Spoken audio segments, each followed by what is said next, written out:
Hello जी प्यारे बच्चों। आज हम स्टार्ट करते हैं इलेक्ट्रोस्टैटिक्स का पार्ट नंबर 10। ठीक है, 9 पार्ट अपनी इलेक्ट्रोस्टैटिक्स के अपलोड हो चुके हैं। नेक्स्ट पार्ट के साथ में अपन तैयार हैं। ठीक है, इस पार्ट में जो चीज़ बेटा अपन डिस्कस करेंगे वो है इलेक्ट्रिक फ्लक्स, और इलेक्ट्रिक फ्लक्स के बाद में डिस्कस करेंगे Gauss theorem. So this is going to be a very important segment. ये इलेक्ट्रिक फ्लक्स और गॉस थ्योरम ये एक बहुत इंपॉर्टेंट सेगमेंट है, तो चीज़ों को बहुत ध्यान से देखना है और समझना है। चीज़ों के मीनिंग्स क्या हैं वो चीज़ अपन को क्लियर करनी है। ठीक है, सो हम स्टार्ट करते हैं इलेक्ट्रिक फ्लक्स से। सबसे पहली बात आती है बेटा कि इलेक्ट्रिक फ्लक्स का मीनिंग क्या है, या इलेक्ट्रिक फ्लक्स किस चीज़ को रिप्रेजेंट करता है। तो इलेक्ट्रिक फ्लक्स को समझने से पहले we need to understand the meaning of the flux. Actual में फ्लक्स किस चीज़ को रिप्रेजेंट करता है। ये जो एक फ्लक्स हम बोल रहे हैं ये एक कॉमन टर्मिनोलॉजी है। इलेक्ट्रिक फ्लक्स की बात होती है, मैग्नेटिक फ्लक्स की बात होती है, लिक्विड के फ्लक्स की बात भी होती है, पानी के फ्लक्स की बात भी होती है।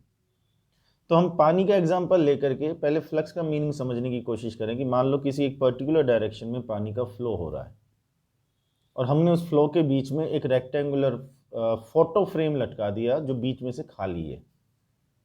ठीक है, अभी मान लो वो जो फोटो फ्रेम है वो फ्लो के बिल्कुल परपेंडिकुलर डायरेक्शन में है, तो बहुत सारा पानी उसमें से पास होकर के जाएगा। The quantity of water passing through that frame is known as the flux of water. हम ऐसा कहेंगे कि उसमें से पानी अगर ज़्यादा पास होगा तो फ्लक्स ज़्यादा है, पानी अगर कम पास होगा तो फ्लक्स कम है। ठीक है, अब एक बार इस सिचुएशन को इमेजिन करो कि अगर मैं उस फ्रेम को धीरे धीरे रोटेट करना स्टार्ट करूं, धीरे धीरे मैं उसको रोटेट करूं, तो क्या उसमें से पास होने वाले पानी की जो क्वांटिटी है वो चेंज होगी? होगी। वो क्वांटिटी बढ़ेगी या घटेगी? वो क्वांटिटी घटेगी। तो हम कहेंगे पानी का फ्लक्स कम होता जा रहा है। हम उस फ्रेम को जब 90 डिग्री से रोटेट कर देंगे तो शायद उस फ्रेम का जो प्लेन है वो पानी के फ्लो के पैरेलल हो जाएगा। क्या कोई भी पानी का अमाउंट, कोई भी क्वांटिटी उस फ्रेम में से पास होकर के जाएगी? नहीं जाएगी। तो हम कहेंगे in this particular situation the flux through the frame is zero, मतलब उसमें से कोई फ्लक्स पास नहीं हो रहा। तो कहने का मतलब क्या हुआ कि फ्रेम में से जो पानी पास हो रहा है उसकी क्वांटिटी जो है वो पानी के फ्लक्स को डिसाइड कर रही है। क्वांटिटी अगर ज़्यादा है तो फ्लक्स ज़्यादा है, क्वांटिटी अगर कम है तो फ्लक्स कम है। अब थोड़ा सा और सोच करके देखें कि अमाउंट ऑफ वाटर, मतलब पानी का जो फ्लक्स है वो कौन कौन सी चीज़ों पर डिपेंड कर रहा होगा। एक बार हम इस चीज़ को सोच करके देखें कि भाई पानी का फ्लो उस डायरेक्शन में हो रहा है। सोचो अगर मैं उस फ्रेम का एरिया बढ़ा दूं तो क्या उसमें से पास होने वाले पानी की क्वांटिटी बढ़ जाएगी? बढ़ जाएगी, तो हम कहेंगे फ्लक्स की वैल्यू बढ़ गई। इसका मतलब जो फ्लक्स है वो एरिया पर डिपेंड है, जो फ्लक्स है वो एरिया पर डिपेंड है। ठीक, सेकेंडली मैं क्या सोचता हूं कि फ्रेम का जो एरिया है वो मैंने फिक्स रखा, फ्रेम का जो एरिया है वो तो फिक्स है। अब जो पानी आ रहा है ना उस पानी की क्वांटिटी किसी तरह से उसमें से बढ़ जाए, अभी मैं इलेक्ट्रिक फ्लक्स पर ही बात करूंगा, तो फ्लक्स बढ़ जाएगा। और थर्ड इंपॉर्टेंट पॉइंट मैंने क्या सोचा कि पानी जो आ रहा है उसमें मैंने कोई चेंज नहीं किया, फ्रेम जो है उसके एरिया में मैंने कोई चेंज नहीं किया, बट फ्रेम की जो पानी के फ्लो के बीच में पोजीशन है, मतलब जो उसका एंगल है, उसको अगर मैं चेंज कर दूं तो पानी का फ्लक्स चेंज हो जाएगा। बेटा कुछ इसी तरीके से है ना, अपन इलेक्ट्रिक फ्लक्स के बारे में भी सोच सकते हैं। एक्चुअल में इलेक्ट्रिक फ्लक्स इलेक्ट्रिक फील्ड की फॉर्म में जो सरफेस में से एनर्जी पास होती है उसको रिप्रेजेंट करता है। से फॉर एग्जांपल हमने कोई भी एक सरफेस ली, किसी भी शेप की अपन बात कर लें, रैंडमली कुछ भी है, और इस डायरेक्शन में EFL है, मतलब इलेक्ट्रिक फील्ड इस डायरेक्शन में है। ठीक है, इस डायरेक्शन में इलेक्ट्रिक फील्ड लाइंस जा रही है। तो इलेक्ट्रिक फ्लक्स एक्चुअल में किस चीज को रिप्रेजेंट करेगा? फ्लक्स इस चीज को रिप्रेजेंट करेगा कि इस सरफेस में से कितनी इलेक्ट्रिकल एनर्जी पास हो रही है in the form of electric field lines, क्योंकि जहां पर इलेक्ट्रिक फील्ड लाइंस होंगी वहां पर इलेक्ट्रिक फील्ड होगा, और जहां पर इलेक्ट्रिक फील्ड होगा वहां पर इलेक्ट्रिक एनर्जी होगी। तो किसी सरफेस में से EFL के पास होने का मतलब है एनर्जी का पास होना। तो फ्लक्स इस चीज को रिप्रेजेंट करेगा कि उस सरफेस में से कितनी इलेक्ट्रिकल एनर्जी पास हो रही है। एनर्जी अगर ज़्यादा होगी तो फ्लक्स ज़्यादा है, एनर्जी अगर कम होगी तो फ्लक्स कम है। तो फ्लक्स का रियल कॉन्सेप्ट यही है कि वो एनर्जी को रिप्रेजेंट करता है। ठीक, किसी भी बुक से अगर अपन इस चीज़ को कंसल्ट करेंगे तो उसमें यही लिखा होगा कि electric flux represents the number of electric field lines passing through a surface, कि किसी भी सरफेस में से कितने ईएफएल पास हो रहे हैं वही इलेक्ट्रिक फ्लक्स होता है। ये भी सही है, this is not wrong, but what is real meaning of electric flux, कि हम कहेंगे यार एक सरफेस में से जो इलेक्ट्रिक फ्लक्स पास हो रहा है वो ज़्यादा है, so what is the meaning of that, कि वहां से जो इलेक्ट्रिकल एनर्जी पास हो रही है वो ज़्यादा है। अब जैसे हमने अभी वाटर के फ्लो के लिए बात करके देखी, ऐसे अपन यहाँ पर इलेक्ट्रिक फील्ड के लिए एक बार सोच करके देखें कि जो इलेक्ट्रिक फ्लक्स है वो किस किस चीज़ पर डिपेंड कर रहा होगा। क्या इस सरफेस के एरिया पर डिपेंड कर रहा है? अगर मैं इस सरफेस का एरिया बढ़ा दूं तो क्या फ्लक्स की वैल्यू बढ़ जाएगी? बढ़ जाएगी। सेकंड पॉइंट पर बात करता हूं कि सरफेस का एरिया तो मैंने फिक्स किया है, लेकिन ये जो इलेक्ट्रिक फील्ड लाइंस मतलब जो ईएफएल है उसकी डेंसिटी बढ़ा दूं, डेंसिटी बढ़ाने का मतलब ईएफएल पास पास पास पास पास पास हो जाए, मतलब इलेक्ट्रिक फील्ड की वैल्यू बढ़ जाए, क्योंकि ईएफएल की डेंसिटी बढ़ने का मतलब ईएफएल के बीच का जो गैप है वो कम हो गया, और गैप कम होने का मतलब है कि इलेक्ट्रिक फील्ड ज़्यादा हो गया। तो सोचो अगर मैं यहाँ पर इलेक्ट्रिक फील्ड की वैल्यू को बढ़ा दूंगा तो क्या सरफेस में से पास होने वाले ईएफएल का नंबर बढ़ जाएगा? एक सिचुएशन ये है। अब एक बार ये सिचुएशन और सोचो, शायद आप इस चीज़ को फील कर पाओगे कि मैंने इलेक्ट्रिक फील्ड की वैल्यू को यहाँ पर इंक्रीज कर दिया तो ईएफएल के बीच का जो गैप है उस गैप को मैंने कम कर दिया, ये देखो अब ये ईएफएल पास पास है। गैप अगर कम हो गया तो इलेक्ट्रिक फील्ड की वैल्यू ज़्यादा हो गई, इलेक्ट्रिक फील्ड की वैल्यू ज़्यादा हो गई। ठीक है, सरफेस का एरिया वही है, इलेक्ट्रिक फील्ड बढ़ा दिया मतलब ईएफएल की डेंसिटी बढ़ा दी, उनके बीच का गैप कम हो गया, गैप कम हो गया तो ज़्यादा ईएफएल पास होंगे, ज़्यादा ईएफएल पास होंगे तो इलेक्ट्रिकल एनर्जी ज़्यादा पास होगी।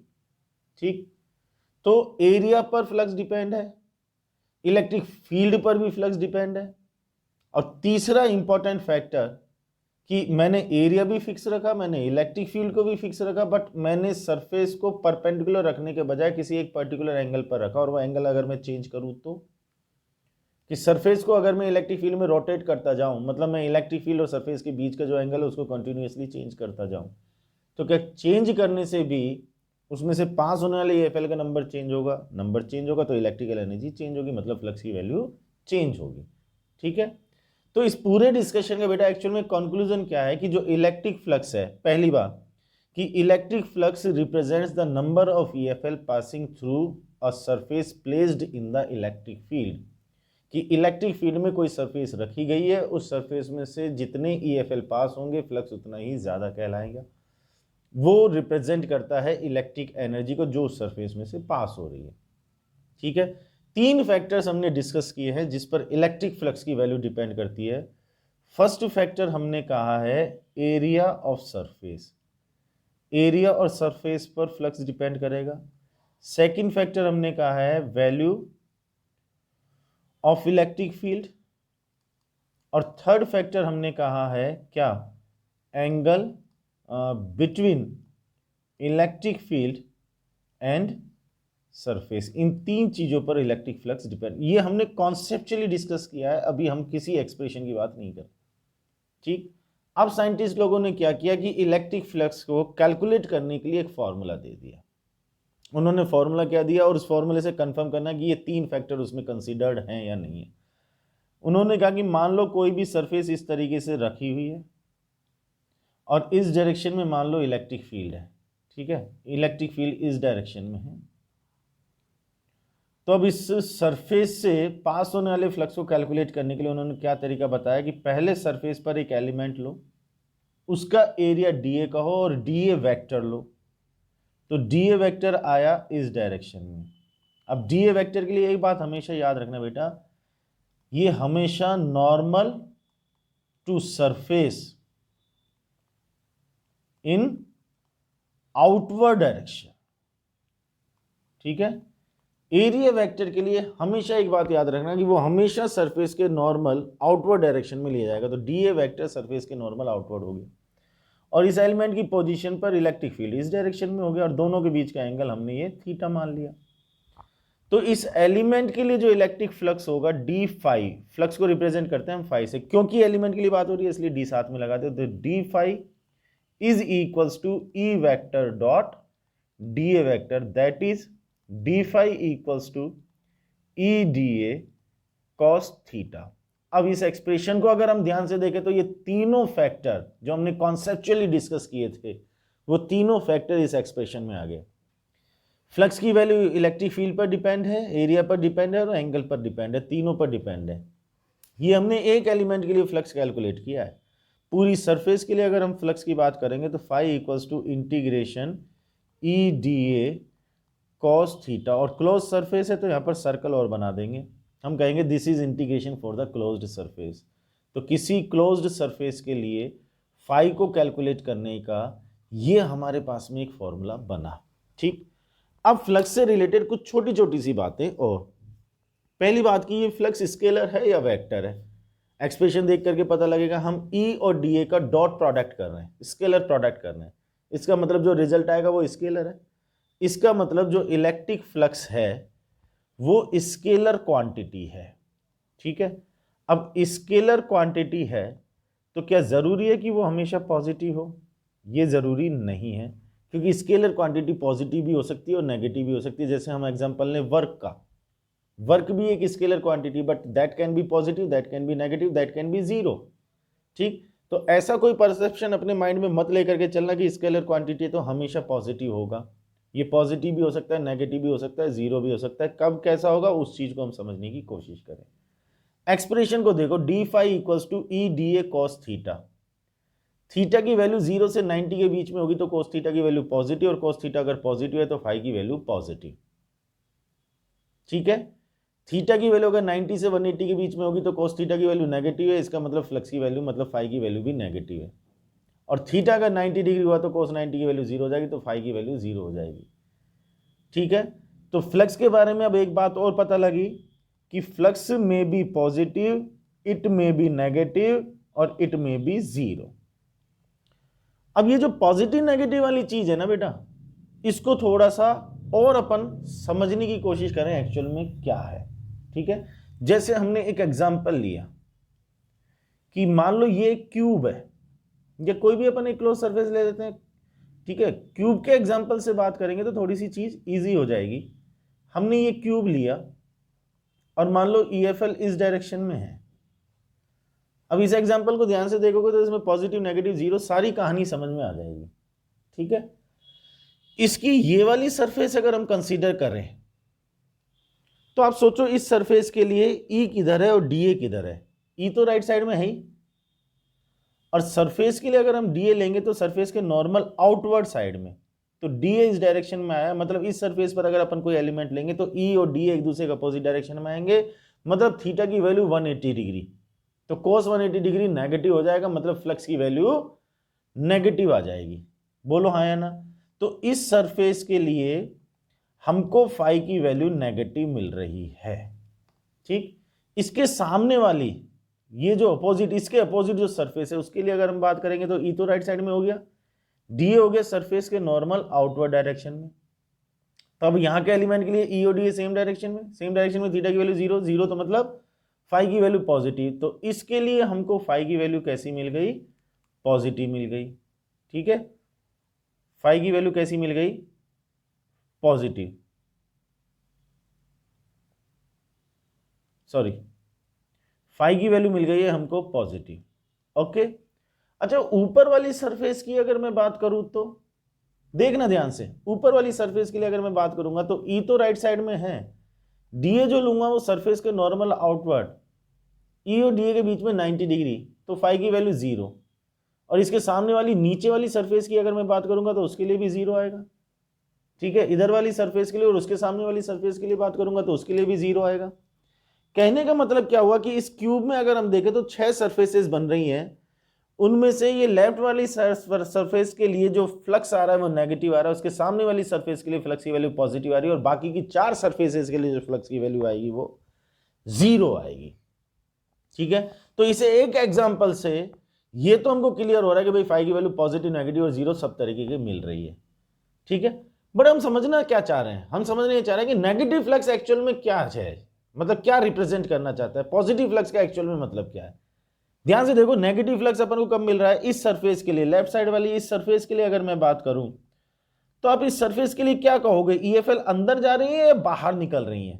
इस सरफेस के लिए अगर बात करेंगे तो ईएफएल अंदर जा रही है, इसका मतलब जो फ्लक्स है वो इनवर्ड डायरेक्शन में है, इसका मतलब जो इनवर्ड फ्लक्स है that will B negative, Hindi में कहेंगे निवेशी फ्लक्स।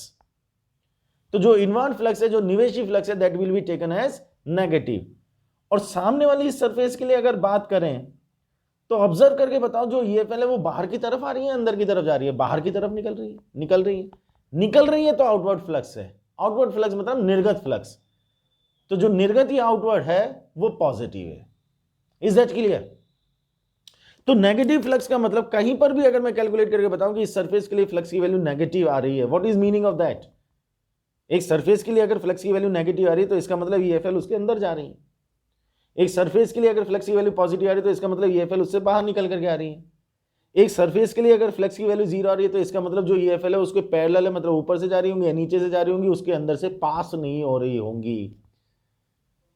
तो किसी भी सरफेस के लिए फ्लक्स की बात तभी की जाएगी जब ईएफएल उसमें से पास हो, उसके पैरेलल होगी, ऊपर से जा रही होगी, नीचे से जा रही होगी, लेकिन उसमें से पास नहीं हो रही होगी, तो फ्लक्स की वैल्यू 0 आएगी। और नेगेटिव फ्लक्स का मतलब है कि ईएफएल अंदर घुस रही होंगी, पॉजिटिव फ्लक्स का मतलब यह है कि ईएफएल बाहर निकल रही होगी। क्या ये बात अपन को समझ में आती है। तो फ्लक्स से रिलेटेड जितना भी अपना डिस्कशन हुआ एक बार उसको ब्रीफ कर देते हैं अपन कि भाई इलेक्ट्रिक फ्लक्स का मतलब क्या हुआ कि किसी भी सरफेस में से पास होने वाले ईएफएल का नंबर अगर ज्यादा है तो हम कहेंगे फ्लक्स की वैल्यू ज्यादा है। एक्चुअल में इलेक्ट्रिक फ्लक्स रिप्रेजेंट करता है किसी भी सरफेस में से पास होने वाली इलेक्ट्रिकल एनर्जी को। लॉजिकली अगर हम सोच करके देखें तो ये फ्लक्स की जो वैल्यू है 3 फैक्टर्स पर डिपेंड करती है कि उस सरफेस का एरिया कितना है, जहां पर वो सरफेस रखी है वहां पर इलेक्ट्रिक फील्ड कितना है, और उस इलेक्ट्रिक फील्ड और सरफेस के बीच में एंगल कितना है। अब उसके लिए अगर हमने एक्सप्रेशन की बात की तो एक एलिमेंट के लिए E डॉट डी है, मतलब EDA cos थीटा आया।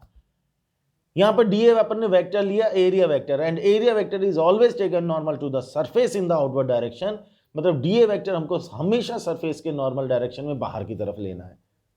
तो जब हमने इस एक्सप्रेशन को चेक किया तो EDA cos थीटा आया। इस एक्सप्रेशन में वो 3 फैक्टर आ गए जो हमने ऊपर डिस्कस किए हैं। पूरी सरफेस के लिए बात करोगे तो इंटीग्रेशन कर दोगे, फिर छोटी छोटी सी कुछ बातें और हमने की कि साहब डॉट प्रोडक्ट हो रहा है, मतलब स्केलर रिजल्ट आएगा, इसका मतलब फ्लक्स एक स्केलर क्वांटिटी है, और स्केलर क्वांटिटी है तो ये पॉजिटिव नेगेटिव जीरो तीनों तरह से हो सकती है। इस क्यूब वाले एग्जांपल से हमने उस चीज को देखा। तो यहां से हमको ये पता लगा कि यार नेगेटिव फ्लक्स आने का मतलब है कि ईएफएल अंदर घुस रही होंगी, और पॉजिटिव फ्लक्स आने का मतलब है कि ईएफएल बाहर निकल रही होंगी, और जीरो का मतलब उसमें से पास नहीं हो रही होंगी। बोले यहां तक की कहानी अपन को अच्छे तरीके से समझ में आई। क्या ये चीज अपन को क्रिस्टल क्लियर है, 100% तरीके से क्लियर है। तो ये इलेक्ट्रिक फ्लक्स से रिलेटेड कहानी हो गई। ठीक, अब अपन इसके एक दो एग्जाम्पल सॉल्व कर लेते हैं, जिससे क्या है कि अपन को बिल्कुल क्वेश्चन वगैरह को सॉल्व करना भी आ जाएगा। चल एग्जाम्पल जैसे हमने क्यूब वाला ही लिया, ठीक है। अभी तो हमने केवल पॉजिटिव नेगेटिव को चेक किया, अब क्वेश्चन सॉल्व करते हैं कि मान लो ये हमारे पास में एक क्यूब है, ये हमने क्यूब बना लिया, ठीक है। क्यूब का साइड ए मान लिया, यूनिफॉर्म इलेक्ट्रिक फील्ड में इसको रख दिया बेटा, ये uniform electric field. Uniform electric field का मतलब हुआ सारे पॉइंट पर इलेक्ट्रिक फील्ड की वैल्यू विल बी सेम। अच्छा, कांस्टेंट और यूनिफॉर्म में भी एक डिफरेंस होता है, ध्यान रखना। हम अगर कहें कांस्टेंट इलेक्ट्रिक फील्ड है, इसका मतलब क्या है कि एक पोजीशन पर टाइम के साथ में इलेक्ट्रिक फील्ड चेंज नहीं होगा। सो कांस्टेंट इलेक्ट्रिक फील्ड की बात करने का मतलब हुआ we are considering a particular position और पर्टिकुलर पॉइंट। तो कांस्टेंट की बात करोगे तो इसका मतलब किसी पॉइंट पर टाइम के साथ में चेंज नहीं हो रहा है। और यूनिफॉर्म इलेक्ट्रिक फील्ड की अगर अपन बात करेंगे तो अपन कहेंगे कि सारे पॉइंट पर इलेक्ट्रिक फील्ड की वैल्यू सेम आ रही है। तो यूनिफॉर्म का मतलब स्पेस की बात हो रही है, ठीक है। कांस्टेंट का मतलब टाइम की बात हो रही है। तो हमने यहां पर यूनिफॉर्म इलेक्ट्रिक फील्ड लिया, इसका मतलब सारे पॉइंट पर इलेक्ट्रिक फील्ड की वैल्यू सेम है। क्वेश्चन बहुत सिंपल है कि इस क्यूब के लिए इलेक्ट्रिक फ्लक्स कितना होगा, इस क्यूब के लिए इलेक्ट्रिक फ्लक्स कितना होगा, ठीक। अब इसके लिए फ्लक्स कैलकुलेट करने का तरीका क्या है, जैसे अभी हमने बात की थी साहब, इसमें 6 सरफेसेस हैं, सारी सरफेसेस के लिए इंडिविजुअली फ्लक्स कैलकुलेट कर लेते हैं और सबका एल्जेब्रिक सम कर देंगे। इसको हमने कह दिया सरफेस नंबर 1 और इसको कहते हैं हमने सरफेस नंबर 2। प्रीवियस डिस्कशन से ये बात हमको एटलीस्ट क्लियर है कि साहब 1 और 2 के लिए फ्लक्स आएगा, बाकी की 4 सरफेसेज के लिए जो फ्लक्स आएगा वो दैट विल बी 0, वो तो 0 आना है। तो 1 और 2 के लिए कैलकुलेट कर लें। अब 1 के लिए अगर हम बात करेंगे तो DA इस डायरेक्शन में आएगा, E इस डायरेक्शन में आएगा, तो इसके लिए हम फ्लक्स कितना लिखेंगे, φ1 that is equals to EDA cos 180 degree integration, ठीक है। तो इंटीग्रेशन कितना आया सॉल्व करने के बाद, एक मिनट देखें, इंटीग्रेशन EDA cos 180 का मतलब हो गया -1, तो माइनस हमने यहां लगा दिया, माइनस E को हमने बाहर कर दिया, integration DA, so minus E, DA का इंटीग्रेशन मतलब इस सरफेस का एरिया, और वो एरिया कितना आ जाएगा, A²। Is that clear? इसके लिए आ गया। दूसरी सरफेस के लिए बात करें, φ2 इक्वल्स टू, उसके लिए जो D आएगा वो इस डायरेक्शन में, E भी इसी डायरेक्शन में, क्या लिखेंगे, इंटीग्रेशन EDA क्या cos 0 degree, integration EDA cos 0 की वैल्यू 1 हो गई, E को बाहर कर दिया, इंटीग्रेशन DA, DA का इंटीग्रेशन यहां पर भी A², ठीक है। सरफेस नंबर 1 के लिए आ रहा है -EA², 2 के लिए आ रहा है EA², बाकी 4 के लिए तो 0 है। फाई टोटल अगर हम बात करेंगे तो क्या लिखेंगे, phi equals to φ1 plus φ2, algebraic sum करेंगे तो ये कितना आएगा बेटा, -EA² plus EA² that is equals to 0, ठीक है। अब इसको लॉजिकली अगर हम वैसे सोच करके देखें, ठीक है ना, बिना फॉर्मूले के भी अपन इस चीज को कॉन्सेप्चुअली चेक करके देख सकते हैं। कैसे? हम कहेंगे कि यार सरफेस नंबर 1 से EFL घुसी है और 2 से निकली है, ठीक है। जितनी EFL अंदर घुसी है उतनी बाहर निकल गई, तो जितना इनवर्ट फ्लक्स आएगा उतना ही आउटवर्ड फ्लक्स आएगा। इसका मतलब जितना नेगेटिव आएगा उतना ही पॉजिटिव आएगा। इसका मतलब नेट फ्लक्स कितना आना चाहिए, 0। कॉमन सेंस हम लगा करके देखें तो जितने EFL सरफेस 1 से एंटर कर रही हैं उतने ही EFL सरफेस 2 से एग्जिट कर रही है, बाहर निकल रही है, तो टोटल फ्लक्स तो 0 ही आएगा, ठीक। अब यहां से हम एक स्टेटमेंट बोल सकते हैं कि अगर यूनिफॉर्म इलेक्ट्रिक फील्ड में किसी भी क्लोज्ड सरफेस को रखें, हमने एग्जांपल लिया अभी क्यूब का, स्फीयर भी हो सकता है, सिलेंडर भी हो सकता है, कोई भी क्लोज सरफेस हो सकती है। यूनिफॉर्म इलेक्ट्रिक फील्ड में किसी भी क्लोज सरफेस को रखोगे तो उसके लिए net electric flux will be 0। ये स्टेटमेंट बकायदा आप नोट कर सकते हो। किसी भी क्वेश्चन में अगर यूनिफॉर्म इलेक्ट्रिक फील्ड है और कैसी भी क्लोज सरफेस उसमें रखी हुई है तो उसके लिए फ्लक्स की वैल्यू 0 बोल देना, क्योंकि उसमें जितने EFL एंटर करेंगे उतने ही EFL उससे एग्जिट भी कर जाएंगे। Is that clear? से यस और नो? ये कहानी अपन को क्लियर हुई। अब दूसरा क्वेश्चन किस तरीके का बन सकता है कि साहब कहीं पर अपन को इलेक्ट्रिक फील्ड की वैल्यू दे दी। इलेक्ट्रिक फील्ड की वैल्यू क्या दे दी कि साहब मान लो इलेक्ट्रिक फील्ड है 2y plus 3j, vector form में दे दिया, प्लस का 4k एंड न्यूटन पर मीटर, ठीक है। और जो एरिया है वो हमको दे दिया साहब A vector equals to 4i plus j, ये मीटर स्क्वायर में। अब हमको फाई कैलकुलेट करना है तो सीधा सीधा डॉट प्रोडक्ट कर देंगे, E डॉट A से यस और नो, यस और नो। E डॉट A कर देंगे तो कितना आ जाएगा, 4 2 8, 3 के तो है ही नहीं, 11 आ जाएगा। बोलो यस और नो? 100% क्लियर हुई। अब इसी क्वेश्चन को थोड़ा सा घुमाया जा सकता है। कैसे घुमाया जा सकता है कि इलेक्ट्रिक फील्ड तो हमको ये दे दिया, अब हमसे कहा कि एक सरफेस है जिसका एरिया 2 मीटर स्क्वायर है और उसको YZ प्लेन में रखा है ना। क्वेश्चन की लैंग्वेज को समझो एक बार कि सरफेस का जो एरिया है वो 2 मीटर स्क्वायर है, उसको YZ प्लेन में रखा है, तब उसके लिए फ्लक्स कैलकुलेट करना है। अब सोचो इस एरिया को वेक्टर फॉर्म में कैसे लिखेंगे। जैसे इस क्वेश्चन में अगर हम बात करें तो इसमें तो हमको वेक्टर फॉर्म में वो दे ही दिया। इस क्वेश्चन में अगर बात करें तो एरिया 2 मीटर स्क्वायर है, उसको YZ प्लेन में रखा, तो YZ प्लेन में रखने का मतलब जो एरिया वेक्टर आएगा वो x के अलोंग आएगा, क्योंकि हम एरिया वेक्टर किधर लेते हैं, प्लेन के परपेंडिकुलर डायरेक्शन में। अब हमारी सरफेस का प्लेन कौन सा है, YZ प्लेन, तो YZ प्लेन में अगर हमारी सरफेस रखी है तो उसका एरिया वेक्टर x के अलोंग ही तो आएगा, और x के अलोंग आएगा तो वेक्टर फॉर्म में क्या लिखेंगे, 2i कैप। तो इस इंफॉर्मेशन से हमने ए वेक्टर बनाया, क्या बनाया, 2i। अब E के साथ में उसका डॉट प्रोडक्ट कर देंगे और फ्लक्स कैलकुलेट हो जाएगा। कहना क्या चाहते हैं, कहना ये चाहते हैं कि कभी हमको एरिया वेक्टर दिया जाएगा और कभी एरिया वेक्टर हमको बनाना पड़ेगा। तो बनाने के लिए वो इंफॉर्मेशन हमें कुछ इस तरह से देगा कि भाई सरफेस का एरिया इतना है और वो उस प्लेन में रखी हुई है। अब जैसे वाई जेड प्लेन की जगह उसको एक्स जेड प्लेन में रख देते, एक्स जेड प्लेन में अगर रख देते तो ए वेक्टर किधर की तरफ आ जाता, वाई की तरफ आ जाता, वाई की तरफ आ जाता तो 2j कैप लिख देते, फिर उसका ई के साथ में डॉट प्रोडक्ट कर देते। तो इस तरह से हम एरिया वेक्टर बना करके ई और ए का डॉट प्रोडक्ट करके भी फ्लक्स की वैल्यू को कैलकुलेट कर सकते हैं। तो इस तरह से कुछ क्वेश्चन फ्लक्स से रिलेटेड बन सकते हैं। बात समझ में आ रही है? अभी तक जो हम डिस्कशन कर रहे हैं वो प्योर फ्लक्स से रिलेटेड कर रहे हैं। आगे जाकर के जब अपन गॉस थ्योरम की बात करेंगे तो वहां पर थ्योरम भी काम आएगी और फ्लक्स भी काम आएगा। इसीलिए यहां पर इलेक्ट्रिक फ्लक्स को अच्छी तरह से समझ लेना जरूरी होता है। अब हम गॉस थ्योरम की बात करते हैं। गॉस थ्योरम की बात क्या है? गॉस साहब ने एक बहुत बढ़िया बात बताई, ठीक है, ये बहुत इंपॉर्टेंट थ्योरम है बेटा, इसके एप्लीकेशंस भी आएंगे आगे। गॉस थ्योरम क्या कहती है? पहली बात तो ये जो गॉस थ्योरम है ये क्लोज्ड सरफेस के लिए है, ऐसा नहीं है हर एक सरफेस के लिए लगा दोगे, क्लोज सरफेस के लिए है और क्लोज सरफेस के लिए भी इलेक्ट्रिक फ्लक्स की बात कर रहे हो, ठीक है। तो गॉस साहब ने एक क्लोज सरफेस के लिए फ्लक्स को कैलकुलेट करने का अपना भी एक फॉर्मूला बताया, अपनी भी एक थ्योरम बताया। उन्होंने कहा फ्लक्स को कैलकुलेट करने के लिए भी आप इंटीग्रेशन की हेल्प तो ले रहे थे, ई डॉट डी ए करके उसका इंटीग्रेशन कर रहे थे। अब उन्होंने एक बात और बोली कि किसी भी क्लोज्ड सरफेस के लिए जो फ्लक्स होगा phi for a closed surface is equals to Q in upon epsilon naught, ठीक है। प्रूव भी किया जा सकता है गॉस थ्योरम को, लेकिन अभी गॉस थ्योरम को पहले समझना है कि गॉस थ्योरम एक्चुअली क्या कह रही है। एक क्लोज सरफेस के लिए जो फाई आएगा मतलब फ्लक्स आएगा वो Q in upon epsilon not आएगा अगर उस सरफेस को वैक्यूम में रखा है तो।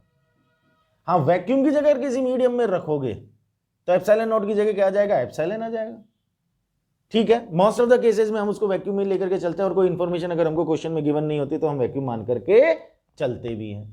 तो हमने तो कह दिया phi closed equals to Q in upon epsilon naught, ठीक। इंपॉर्टेंट चीज है ये क्यू इन।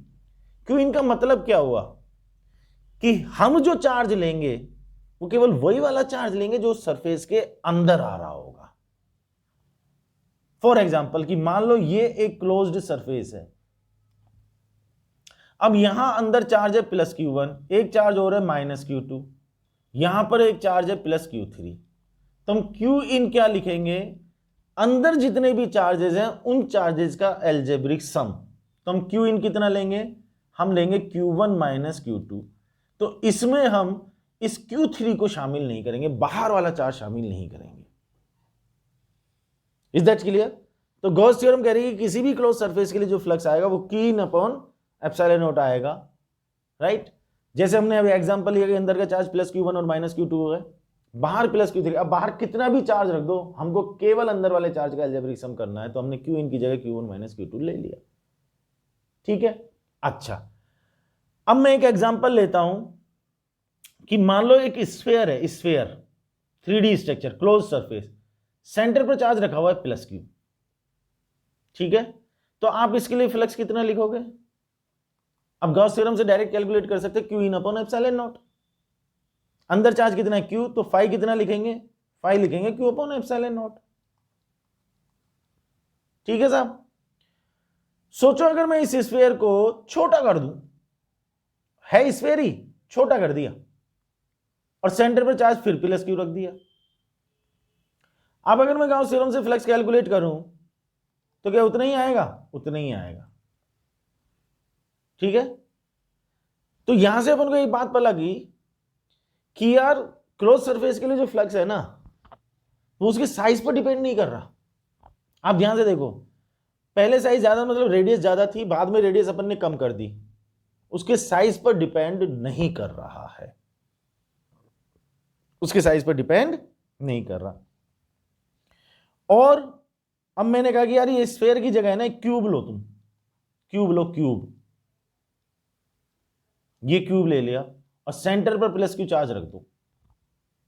अब इसके लिए फ्लक्स कितना आएगा, phi equals to Q upon epsilon naught. तुमने जब स्फीयर के सेंटर पर प्लस Q रखा तो इतना आया, क्यूब के सेंटर पर रख रहे हो तो भी इतना आ रहा है। तो इसका मतलब शेप पर भी डिपेंड नहीं है। यहां मैं लिख रहा हूं डज नॉट डिपेंड ऑन किसकी बात कर रहे हैं? इलेक्ट्रिक फ्लक्स की। किस किस पे डिपेंड नहीं है? साइज ऑफ सरफेस, सरफेस के साइज पे डिपेंड नहीं है और शेप पर भी डिपेंड नहीं है। देख लिया हमने, शेप ऑफ सरफेस इस पे भी डिपेंड नहीं है। अच्छा, अब एक बात और सुनो, आपने कहा साहब स्फीयर ही ले लो, सेंटर पर चार्ज रखा था, फ्लक्स आए तो क्यू अपॉन एप्सिलॉन नॉट। अब वही वाला स्फीयर ले लो, लेकिन चार्ज को सेंटर से हटा करके यहां कहीं रख दो, तो भी फ्लक्स उतना ही आएगा। फिर आपने कहा कि एक काम और करो, यहां पर तो रख दो Q/2 और Q/2 रख दो यहां पर। चार्ज तो Q ही है, दो पार्ट्स में डिवाइड कर दिया, आधा पार्ट यहां रख दिया, आधा पार्ट यहां रख दिया। अब अगर मैं इसमें गॉस थ्योरम अप्लाई करूं तो फाई इक्वल्स टू, हमको तो Q इन से मतलब है, Q इन कितना हो गया? Q/2 और Q/2 मतलब Q अपॉन एप्सिलॉन नॉट। क्या कहना चाहते हैं? बात समझ में आ रही है क्या? कहने का मतलब ये हुआ कि आप चार्ज का डिस्ट्रीब्यूशन अंदर चेंज कर दो, पूरा एक चार्ज रख दो, उसको 4 पार्ट्स में डिवाइड करके रख दो, 5 पार्ट्स में डिवाइड करके रख दो। अगर अंदर का टोटल चार्ज उतना ही रहेगा तो चाहे उसको अंदर कैसे भी डिस्ट्रीब्यूट कर दो, फ्लक्स की वैल्यू पर कोई इफेक्ट नहीं आएगा। तो तीसरा पॉइंट जिस पर डिपेंड नहीं है, क्या? तीसरा पॉइंट है डिस्ट्रीब्यूशन ऑफ चार्ज, कि अंदर डिस्ट्रीब्यूशन ऑफ चार्ज कैसे हो रहा है, इस पर डिपेंड नहीं है। टोटल चार्ज उतना ही मिलना चाहिए, अगर टोटल चार्ज उतना ही है तो फ्लक्स की वैल्यू उतनी ही आएगी। तो डिस्ट्रीब्यूशन ऑफ चार्ज पर भी डिपेंड नहीं कर रहा है। और चौथा पॉइंट तो हमको है ही जो मालूम, जो हमने पहले डिस्कस कर लिया था कि भाई बाहर Q3 रखा है, क्या उस पर डिपेंड है? नहीं है। तो charge outside the surface, surface के बाहर जो चार्ज है उस पर भी डिपेंड नहीं करेगा। तो कौन कौन से फैक्टर है जिस पे डिपेंड नहीं कर रहा? सरफेस के साइज पर, सरफेस के शेप पर, distribution of charge inside the surface और चार्ज आउटसाइड द सरफेस। इन सारे फैक्टर्स पर फ्लक्स की वैल्यू डिपेंड नहीं करेगी। और कौन कौन से फैक्टर पर डिपेंड है, ये एक्सप्रेशन से दिखाई दे रहा है। अंदर कितना चार्ज है इस पर डिपेंड करता है, और कौन से मीडियम में उसको रखा गया उस पर डिपेंड करता है। क्योंकि वैक्यूम की बात करो तो एप्सिलॉन नॉट है, और मीडियम की अगर बात करोगे तो उसकी जगह एप्सिलॉन आ जाएगा। तो इन दो चीजों पर डिपेंड है और इन 4 चीजों पर डिपेंड नहीं करता है। Is that clear? यहां तक की बात अपन को क्लियर हो गई। ठीक, अब साथ ही साथ में बेटा अपन ये और देख लेते हैं कि गॉस थ्योरम को कैसे प्रूव किया जा सकता है। ये जो चीज मैं डिस्कस कर रहा हूं ये बोर्ड के पॉइंट ऑफ व्यू से बात कर रहा हूं कि गॉस थ्योरम को कभी प्रूव करने के लिए कहें तो हम प्रूव कर सकते हैं। कैसे? हमने ले लिया एक स्फीयर, ठीक है, ये हमने एक स्फीयर ले लिया, मान लो स्फीयर का रेडियस r है, सेंटर पर प्लस Q चार्ज रख दिया। हम इसके लिए फ्लक्स कैलकुलेट करना चाहते हैं और हम ऐसे कोई थ्योरम नहीं जानते, ये तो प्रूव करनी है हमको। हमने कहा कि इस स्फीयर के लिए ना फ्लक्स कैलकुलेट करना है, तो हमने कहा यार फ्लक्स का बेसिक फॉर्मूला अप्लाई करो। बेसिक फॉर्मूला क्या कहता है कि भाई D phi equals to E vector dot D A vector, मतलब E D A cos theta. Basic formula तो ये है। तो उसके लिए क्या करें, सरफेस पर एक एलिमेंट ले लो, ले लिया साहब, एलिमेंट के लिए ई और डी ए दिखा दो। अच्छा, इस एलिमेंट के लिए किधर आएगा, इधर आएगा, डी ए किधर आएगा, नॉर्मल आउटवर्ड इधर की तरफ आएगा। तो इस एलिमेंट के लिए ई और डी ए सेम डायरेक्शन में। क्या सारे एलिमेंट्स के लिए ऐसा होगा? सोचो, एलिमेंट अगर यहां लिया जाता तो शायद ई इधर आता और डीए सरफेस के नॉर्मल इधर आता, तो सारे एलिमेंट्स के लिए एंगल 0 डिग्री। तो हमने लिखा डी फाई, क्या लिखा, D phi equals to E D A cos 0। So D phi equals to E D A cos 0 की वैल्यू 1। तो फ्लक्स की बात करेंगे तो phi equals to integration E D A. एक बात समझ में आ रही है कि यार जो इलेक्ट्रिक फील्ड है ना, ये सारे एलिमेंट्स पर वैल्यू तो सेम आएगी, क्योंकि ये कितनी दूर है r, ये भी कितनी दूर है r। तो इन सारे एलिमेंट्स पर इलेक्ट्रिक फील्ड कितना लिखोगे, के क्यू अपॉन आर स्क्वायर। इसका मतलब इलेक्ट्रिक फील्ड की वैल्यू तो सेम है, वैल्यू सेम है तो कांस्टेंट क्या करिए, बाहर पटक दो। बाहर पटक दिया, integration D A, E D ए का इंटीग्रेशन। अब डी ए का इंटीग्रेशन का मतलब सरफेस एरिया, और सरफेस एरिया कितना आएगा भाई, सरफेस एरिया आ जाएगा 4 पाई आर स्क्वायर। तो फाई इक्वल्स टू, ई को लिख दिया के क्यू अपॉन आर स्क्वायर, और ये आ गया 4 पाई आर स्क्वायर से आर स्क्वायर कैंसिल, तो फाई इक्वल्स टू के का मतलब हो गया 1/4 पाई एप्सिलॉन नॉट क्यू और 4 पाई। अरे सही चल रहा है क्या भाई? तो ये आ गया क्यू इंटू 4 पाई से 4 पाई, तो phi equals to Q upon epsilon naught. Is that clear? हाँ या ना? अब देख लो ये वही चीज है क्या? मैं आपसे पूछूं कि ये क्यू क्या है, तो आप कहोगे क्यू अंदर वाला चार्ज।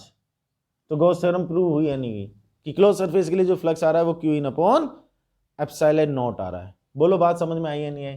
तो इस तरह से हम गॉस थ्योरम को प्रूव भी कर सकते हैं। ठीक है, अब क्लोज सरफेस के लिए फ्लक्स को कैलकुलेट करने के लिए बेटा हमारे पास में दो तरीके हो गए।